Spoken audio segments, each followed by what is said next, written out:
Sometimes it can seem like we are going around in circles.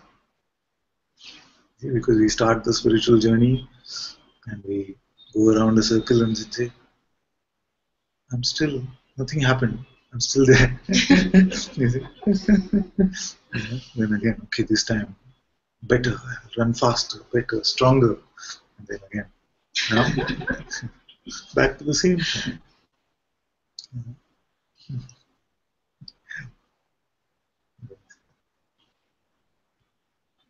Any journey cannot bring you to what you already are.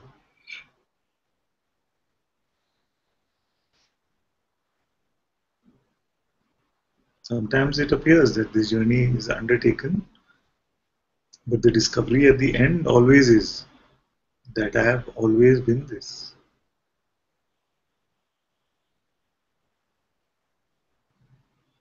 So this process of going from identified being to unidentified, unassociated being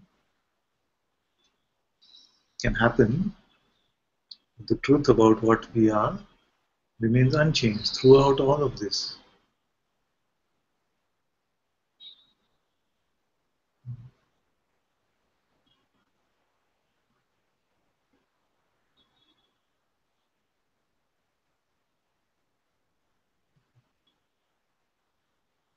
I feel that's why it's very powerful to try and leave yourself. Just, just try and leave it. Leave yourself apart, aside. I know it sounds very silly, but that's the whole point.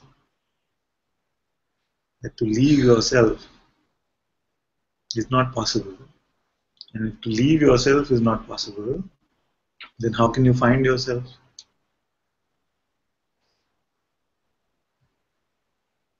Therefore, the seeming finding of the self must only be the seeing that I cannot leave it. It's always here.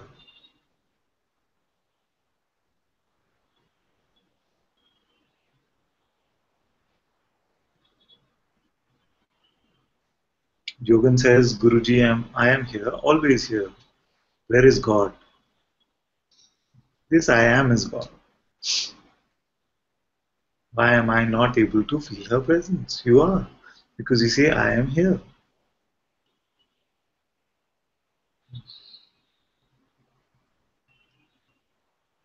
That's why I say, can you stop being?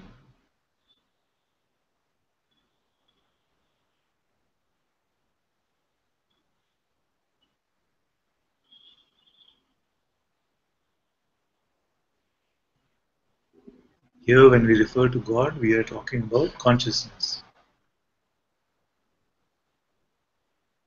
This being that cannot be stopped is consciousness, is presence.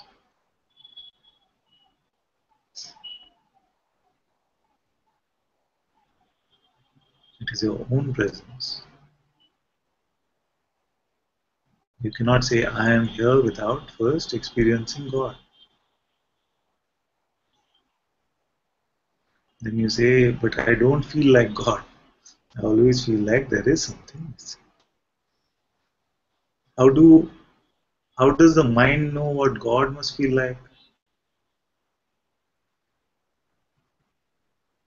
Because God Himself said about His attributes, such as He is the omnipresent God.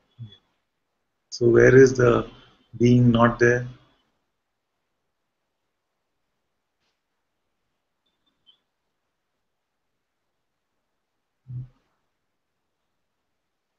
You say, I always feel like there is something missing. So there are two possibilities here. One is that you're making a mental inference that this can't be it. It can't be just this simple. This is so regular. Something like that. Or it could be that some sensation of discomfort or something is coming up, and you're taking that to imply that This means that something is missing.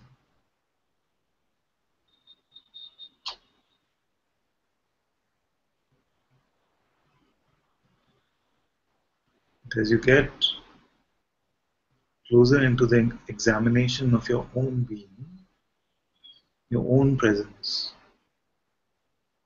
which we undermine because it is always here, if you just stay with this, you find that the entire world of experiencing is happening here. Experiencing is not happening there, outside. It's happening here. The outside is happening here. Everything is experienced here in this being.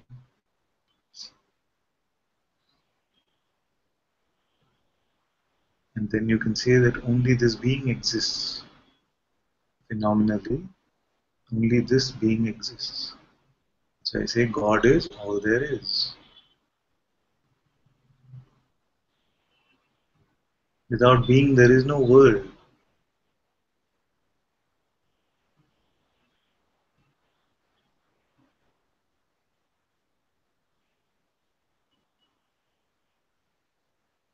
The body is experienced inside this, in the space of this being.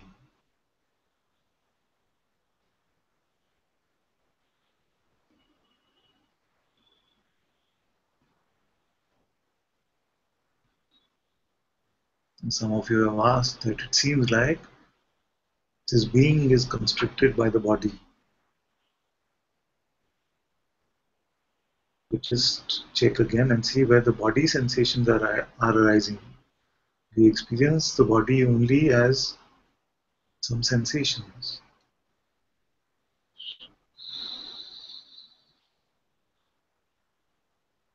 And the mind paints a picture of a boundary based on these sensations.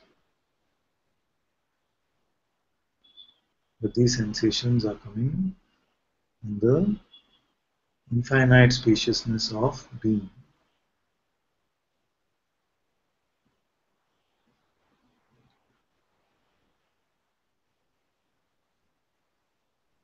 And you see that there is nothing outside of this.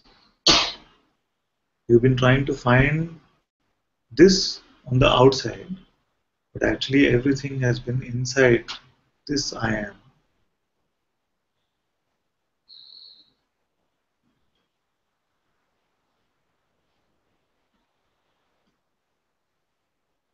This one experiencer of all that can be tasted in this realm.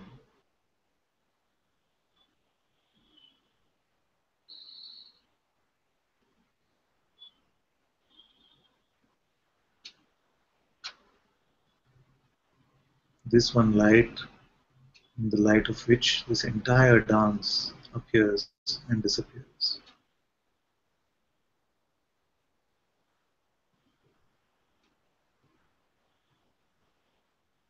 So don't go with what a thought is saying about this presence. Don't go with what a feeling is trying to convey. Stay with your direct seeing, direct experience.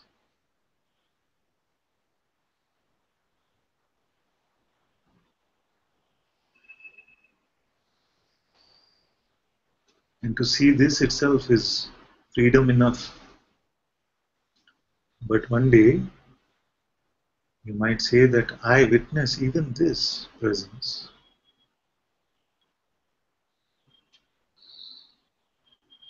And then you can say, I am that which is even before I am.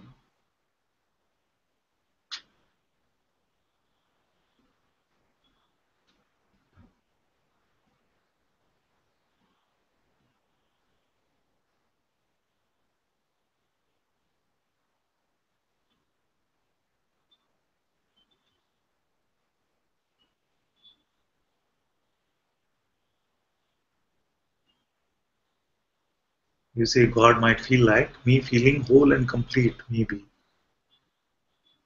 It's not about a feeling.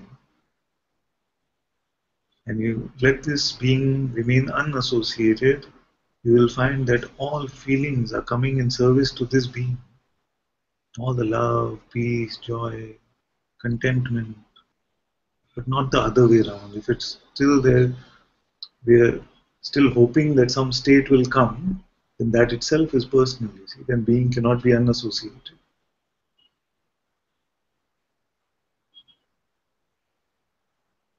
So this discovery ultimately must be about the discovery of myself, irrespective of which state is coming.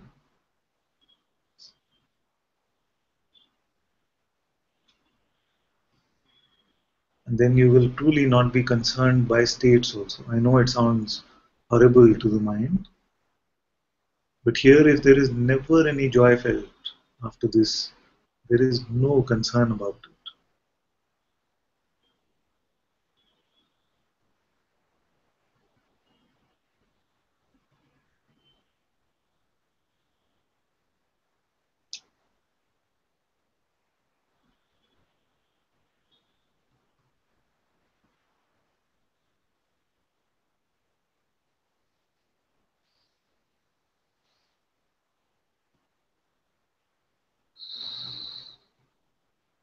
So if we lose the interpreter,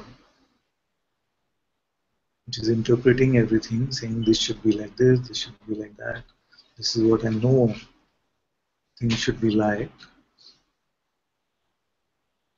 then it's so much simpler. And to lose the interpreter doesn't mean that it stops.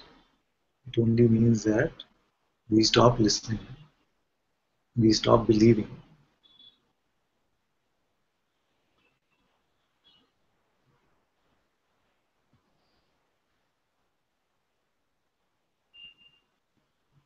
So satsang is just a de-addiction center for belief in thought. It's just that.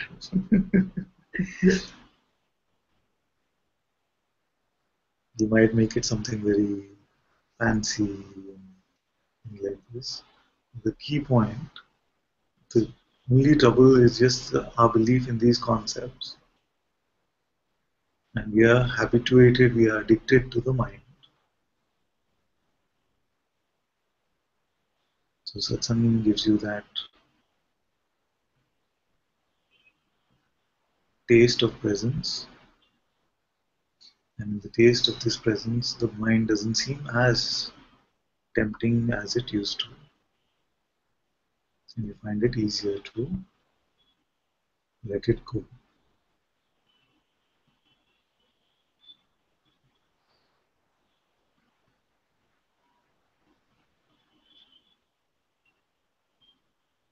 So Jogan says, I am already here. What more can I do? Is it being that is asking this question? Because later you said, okay, stop going with the thoughts. What past that? Is what past that not a thought?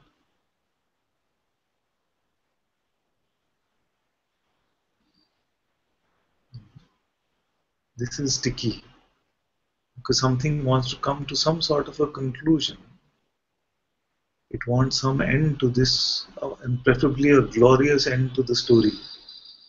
I was a seeker and then I became free.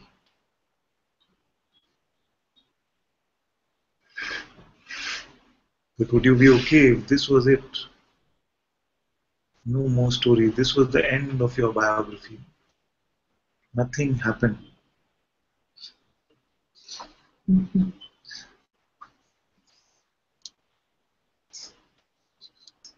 All the readers are completely disappointed because they read the story and such a good seeking was happening, and all of that. Then suddenly everything just stopped. Nothing. Are you okay with this?